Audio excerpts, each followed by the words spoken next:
this, what you're doing right now, is the seed that's going to grow across the United States. All right.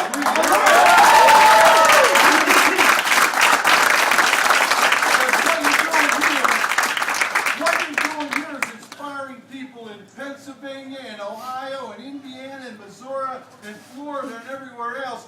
They're looking to your leadership. In fact, all of us are looking to your leadership because you caught America's imagination and saying, we've had enough.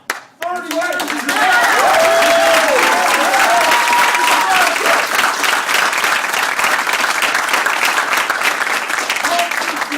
Better than what we're getting. Enough. All of us do. We've all come together, and I can't begin to tell you how much I appreciate this. On behalf of the next generation and the generation afterwards, looking at the faces here, I've never felt better about America or the labor movement than I do right now.